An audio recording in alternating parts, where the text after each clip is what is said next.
So, Brett dropped me off. I got 10 miles to go to Neels. Great guy. I'll put his card out there somewhere. I'll see you down the trail.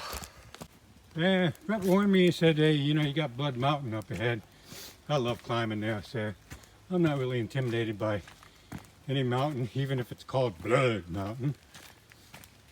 This is a pretty slippery trail today. It's not so bad. It doesn't have the leaves out like it did yesterday that made it slippery. And the rocks are spaced out pretty well, so I think it's going to be a really great day. Looking forward to this day. Neels Gap, here we come. Get on down that trail. So I noticed a church bus in the parking lot. Apparently they're having a hiking service out here. I mean, gosh golly, if I could find a church like that around my house, I'd be going to church every Sunday.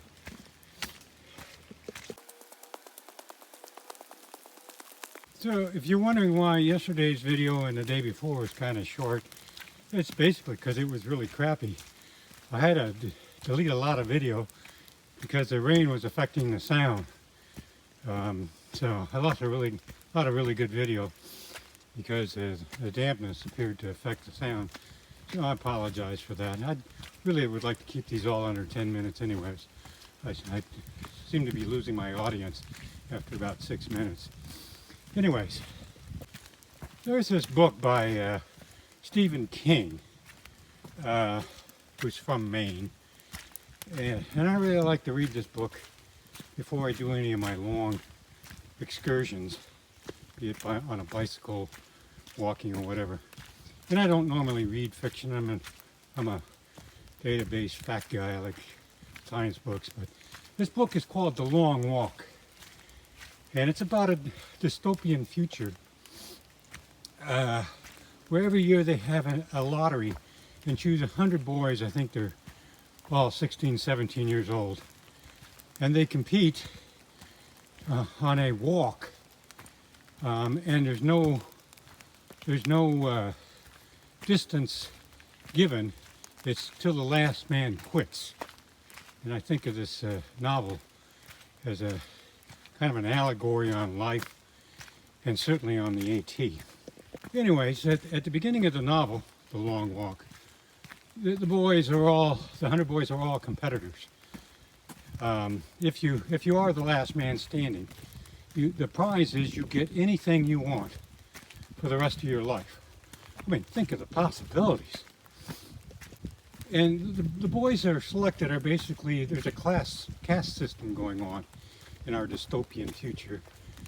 And the competitors really don't know anything about the race, except that they need to be the last man standing, and then they get anything they want. The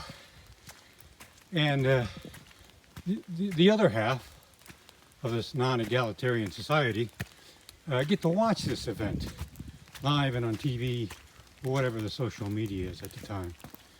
Now, one of the main characters in it is called the Major. He runs the race. And at the beginning of the novel, everyone loves the Major. They just think he's great. And he controls soldiers that patrol the course for the long walk. And some of the rules are you have no interaction with people on the side socially. They can give you stuff, but you cannot talk to them or in any way interact with them. And the streets of this long walk or trail is crowded with people, participants, because they want to see this and be a part of this experience. So some of the rules on the long walk, if you fall below 4 miles an hour in your cadence, then you're given a penalty. And if you have 3 penalties, you're given a mark. And the mark means that the soldiers that are patrolling the course can shoot you. And that's one of the ways people get eliminated. If you get it back up over the course of an hour and get above 4 mile an hour average, which is a pretty brisk pace. I think the average human walks at about 3 miles an hour. If you walk an hour above 4 miles an hour, then if you have a mark, one of the 3 marks against you, it's taken off, so you get recycled. As the walk goes on, later in the walk, the participants start to hear rumors that this event is not what they thought. Rumors come down, for example, that the winners aren't so happy. In fact, one winner in years past tore his throat out at the end because the event had so transformed him, he didn't want to live anymore. And it appears that nobody who's won is actually happy. So I'm not going to spoil the ending, but I would encourage you to read it because, like I say, it is an allegory on the AT. So Stephen King does live in Maine. He's quite familiar with the Appalachian Trail. And the race does go southbound from the Canadian border. So I think there are a lot of parallels, not only with life, but with the trail itself. But I'm not doing no 4 miles an hour, that's for sure. So I'm walking here with Gaddy. Yes, sir. And Gaddy, where you going? Katahdin if we make it. That's the spirit. That's my man. And you're walking with the hiker formerly known as Daktari, now known as Yard Sale. Is that correct? That is correct. Oh, cool. So, and you're headed tonight to where? We're heading up to the next shelter down before Blood Mountain. Yeah. And then we're going to pull up. So you're going to save the glory of Blood Mountain till tomorrow? Yep. We're looking at the weather and hoping we got a better forecast for the morning. Well, I heard it wasn't really supposed to rain today, just like today, or just like now, right? Well, the weather was saying thunderstorms later on this evening, so that's what we're hoping for. Let's get on down the trail. Hey. So, on the far downside of the mountain, first of 2 big climbs for the day, I think. I got this measured right. I did run into a group of 10 Koreans, which was a real treat. Koreans really like to hike. In fact, when I did Everest in 2012, well over half of the hikers on Everest were from Korea. Anyways, so they were walking by, immediately identified him as Korean. And so I spoke, I said, "안녕하세요!" And they looked up and I spoke to them a while in Korean. And they asked me where, I told them I'd lived in Korea for 4 years.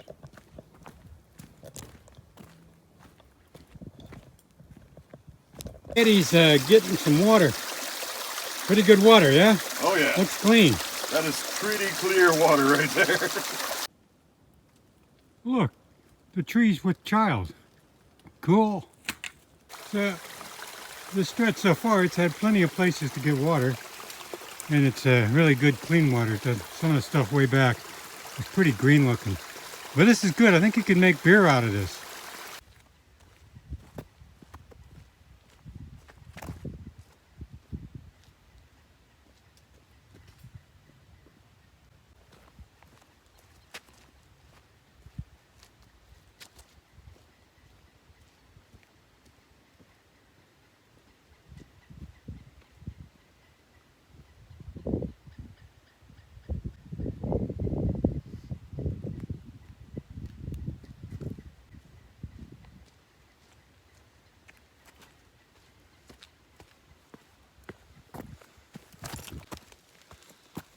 So Gaddy is well behind me now. They're only going to a shelter. It's about 3 miles away. And I'm going on to Neels Gap. And they were kind of going too slow. Gaddy's a really cool guy. He revealed to me that he, in fact, quit yesterday. But he got into the shelter and befriended Daktari, the hiker formerly known as Daktari.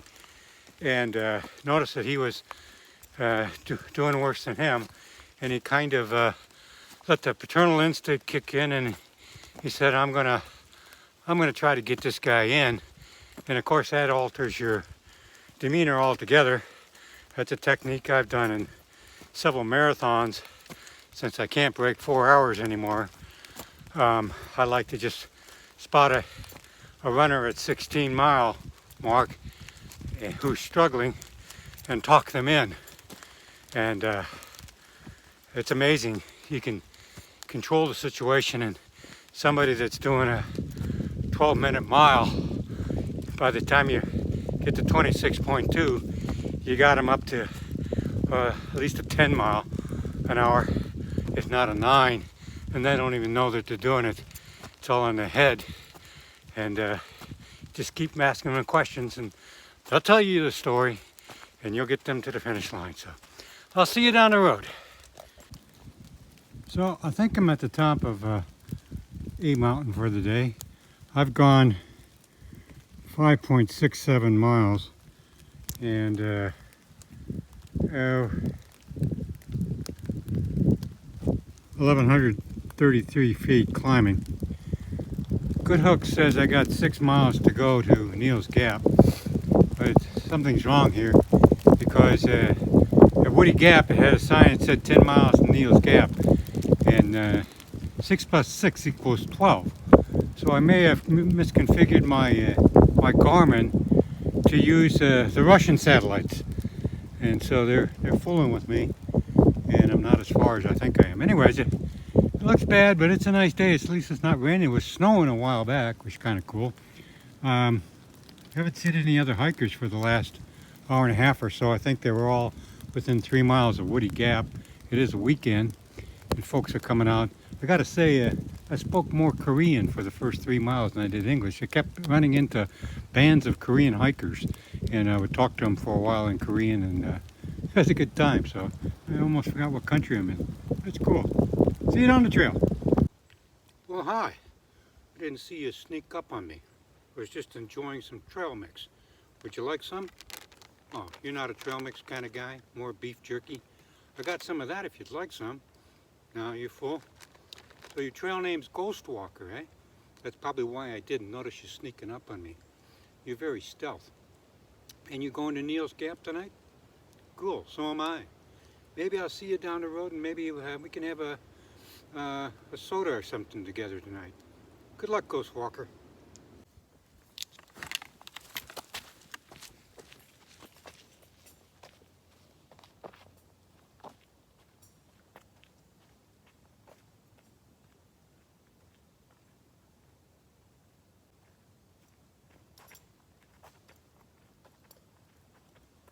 I got happy feet.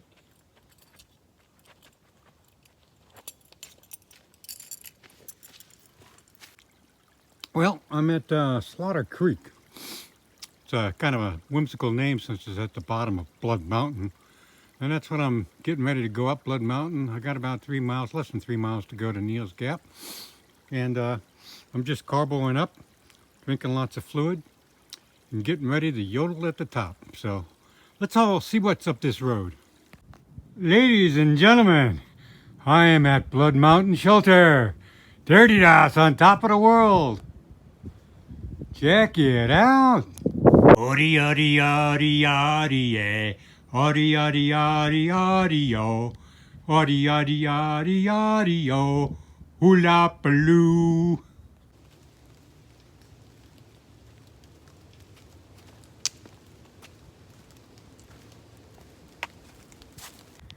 So I made it to the world famous Neels Gap. 30-mile mark, actually 31 I think. And I've been told that 40% of hikers make it here that start and 25% quit here. So this is a good omen. And there's the sign. But that's their trademark. A lot of people donate their shoes in place of the leaves. So unfortunately they're closed, so I think I'm gonna hitch a ride into town and motel it again. Well, hello. I know what you're thinking. You're thinking, deja vu. I think DerDieDas has been there before. And you're right. I think DerDieDas is somehow in a rift in the space-time continuum. And no matter how far up the trail he goes, he always ends up every night back at the place he started. So I'm back at the frickin' Barefoot Hostel where I started 4 days ago. How did that happen, you may? I know you're thinking that. Why are you there? Well, I hiked 13 miles today up to Neels Gap, and when I got there, it was closed. And there was some camping out back. I think I saw one lady that kicked my arse going up Blood Mountain. She was camping there, but I said, you know, I don't want to make you feel uneasy. So a guy I had been hiking with, Gotti, a trail named Gotti, he took a fall today, and pretty bad, and it doesn't look good for tomorrow. So he called his wife down. He lives in South Carolina, and she drove the 2.5 hours down, God bless her soul, and picked him up, and he said, hey, you know, if you want to shuttle back into town, we'll take you. So, yeah. So they shuttled me back, and the closest hotel happened to be the Barefoot Hostel, exactly the same place I started. So here's the deal. I've gone 31 miles, but I'm back where I started. Explain that. That is like so Matrix. So I got a guy picking me up, not a shuttle guy. It happens to be a taxi, and I'm a little scared about what the bill's going to be. Picking me up at 10:15 tomorrow, and he's taking me back to Neels Gap so I can continue on my surgeon. I swear to God, this is the last time I'm spending a night in Tala Negra. I don't care what happens. I'm not coming back. We'll see you down the trail tomorrow.